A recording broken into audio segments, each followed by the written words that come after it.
Here again with another Lucifer Season 2 episode review video. Before I get into that, though, be important, if you are caught up to the point where I am and rewatching or watching Lucifer, or you're just not entirely sure, then you definitely need to take the initiative and pay attention to the episode's title, which of course I'll mention as well as put in the description for you.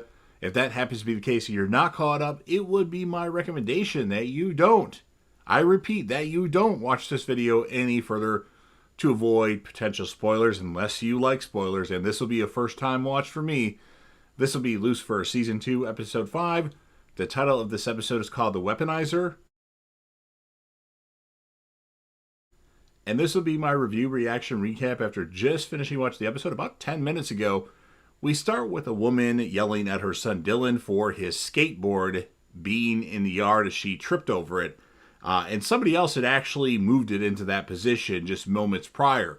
The woman's dog runs outside as she goes into the house, and it actually it runs right in the middle of the street and causes a vehicle to spin out of control because they didn't want to hit the dog. And that's how Chloe gets hit and gets into the accident from the last episode. And it looked brutal in the last episode, and Chloe, and a man's watching this happen. And Chloe, fortunately for her, she only has a cut above the right eyebrow, and that's it. So she's already back at work 5 minutes later, or less than that. I think a day goes by, but they don't show the whole day go by. And she tells Lucifer that it has nothing to do with him. Lucifer doesn't like the idea of her living with Maze, as Lucifer picks up some anal beads that are in the apartment. Or is it a house? I think it's an apartment. And Trixie in mommy time for a second, as Trixie's worrying about her mother. Cops get hurt on the job, and she doesn't want her to get hurt. Dead body time. Wesley Cabot, I think that's how you pronounce it, has been found dead. And it's somebody that Lucifer knows. He's like an action martial artist guy, and he had a bit of a drug problem. Ella says the dude was hit with a nunchuck statue that had blood on it, and Ella was wondering, and from that, Lucifer thinks that Ella wants to have sex, but no, she just wonders why he likes this Wesley guy so much, as he wasn't that great of a guy. And then Lucifer sees Uriel, who is Lucifer and Amenadiel's younger brother. Lucifer has 24 hours to return with Mum, or he'll finish what he started with Chloe. As remember that Lucifer made the deal with his dad. So that accident that Chloe was in, that's obviously because of Uriel, and Chloe is in danger potentially. So Amenadiel and Maze find out about Uriel's arrival, but Lucifer says he has a nuclear weapon, Amenadiel, as he doesn't know him and Lucifer are working together now. Lucifer says to Chloe that she needs to do the opposite of what she usually does. She needs to change her routine. Tell me to change my routine, because I like everything to stay the same. If you're familiar with the show Big Bang Theory, while I don't have all similarities to Sheldon Cooper, I do a lot of things similar to Sheldon Cooper. Anyway, Chloe says it's too bad, because I was going to have sex with you today. Really? Well played, detective. Until the threat has passed, I'm going to stay by you. Just think of me as your guardian devil. Detective Douche has arrived. Not much there, just a lot of doucheness from Detective Douche.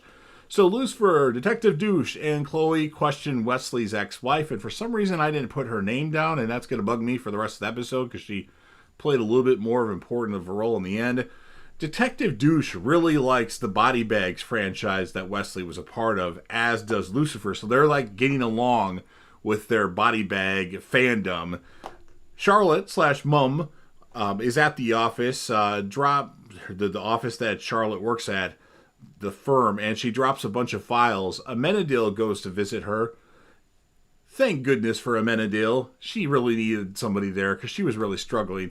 And Amenadiel hints to her that others will come down looking for her, but doesn't mention Uriel arriving. Lucifer doesn't let Chloe eat a sandwich. What part of Opposite Day don't you understand? A former A-list / B-lister is now working for the mom, Chemo. He's broke and has bills to pay. Lighthouse, what happened to you, man? Pathetic. Actually, I think I twisted those words around, but I like how I said it better. Chemo's prints were actually found on the murder weapon, Chloe's informed, and he is placed under arrest for the murder of Wesley. Now, Lucifer doesn't think he did it one bit. The Weaponizer does not spend 1 minute in jail under my watch, as Lucifer has paid his bail.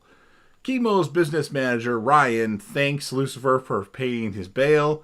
Amenadiel has come to the station, says to hide Chloe and wait Uriel out. Growing up, Uriel was always afraid of Amenadiel. Uriel sees Amenadiel. He tells him he must go home. Uriel says he's here to help. If God wants something done, he sends me, Amenadiel. Uriel punches Amenadiel, says he sensed something different just because Amenadiel talked too much. Apparently, back in the day, Amenadiel would just do and not talk. Dan the douche brings evidence that Ryan may have framed Chemo. Lucifer finds out Amenadiel doesn't have his powers for the things that he's done, such as sleep with a demon like Maze. Welcome to the club. Meetings on Tuesdays. Lucifer doesn't have time to hold his hand. The detective is in grave danger. Uriel is following Chloe. Charlotte is having trouble with the children. Maze comes by and puts one of the kids who is barking in his place. Wesley's ex and Ryan are kissing as Chloe catches them during like a dinner or lunch thing in the act. Chemo is pissed that Ryan and Wesley's ex tried to frame him. He has, I believe, a shotgun, and Chloe has to try and talk him down. Lucifer shows up and tells Chloe she's in this situation because of other means, and this is going to get her killed.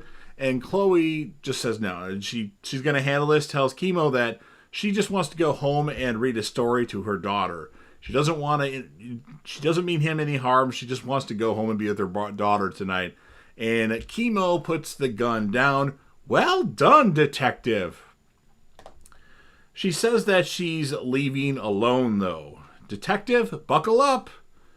Mom says she's letting Uriel taking her back, or she's going to let him take her back to hell. That's the easiest way out of all this. Maze doesn't want to clean up any more of Lucifer's messes. Lucifer gets mad and says he's sick of it. Uriel confronts Lucifer in a church. Yes, it's just me now. Big bad Lucifer. Uriel has Azrael's blade, and Uriel has gone completely insane, Lucifer says. Last chance, give me Mum, or he'll hit a key on a piano. I think it was a piano or some kind of musical keyboard, and Chloe will be dead in 2 days. So if he doesn't give Mum back, he's going to hit this key on a piano or something, and eventually Chloe will die. Lucifer and Uriel start fighting. Ninja Maze shows up, and Uriel has no issues with using the blade on Maze. He beats Maze up and says he's going to take out Mum and the detective. He's about to hit the keys, and Lucifer stabs him with the blade. And then, of course, Lucifer is upset because he just killed his little brother, although his brother seemed like a pain in the ass. And then at home we have Chloe, who is reading Trixie a story, a bedtime story, which is exactly what she wanted to do. Mom finds out that Lucifer killed Uriel, and she can't believe it. Lucifer says, "What have I done?"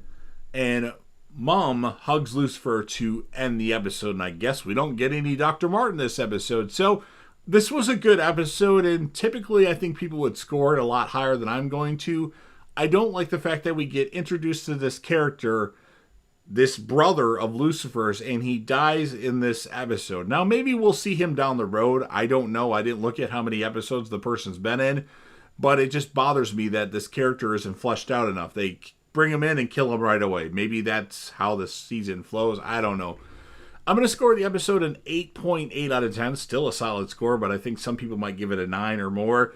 My characters of the episode... well, I liked what Maze did, but I'm going to give it to Chloe because she stopped the guy, Chemo, from firing the shotgun at Ryan and Wesley's ex. And then male character, I'm going to give it to Uriel. I think I'm saying that right now. I just watched the episode and now I'm like forgetting the name. I think it's Uriel or something like that. I don't know if I'm saying it right or if I'm saying it wrong. I apologize. I just literally watched the episode. It's not like I'm filming this 2 or 3 days later, which sometimes does happen. But I'm going to give him the character of the episode because he was obviously a better adversary than Amenadiel and Lucifer thought. As far as a villain, if you really count him as a villain, I don't know if you really count him as a villain. I don't know. But those are my characters of the episode. So you've heard what I have to say. Now, of course, it's your turn. If you're a fan of Lucifer and want to help me out with the YouTube algorithm, go ahead and Hulk smash that like button. It really helps out. Share the video with a friend. Put this video on any one of your social media platforms. Of course, if you deem it shareable. Don't forget to sound off in the comment section with your thoughts. Let me know what your score is. Let me know what who your characters of the episode are, as my left eye is getting really blurry right now. Much better. And then last but certainly not least, don't forget to hit that sub button, subscribe to the channel. You're watching the video anyway. Join the team, show your damn support, and be a part of something special, as JDev will return once I find out what you desire.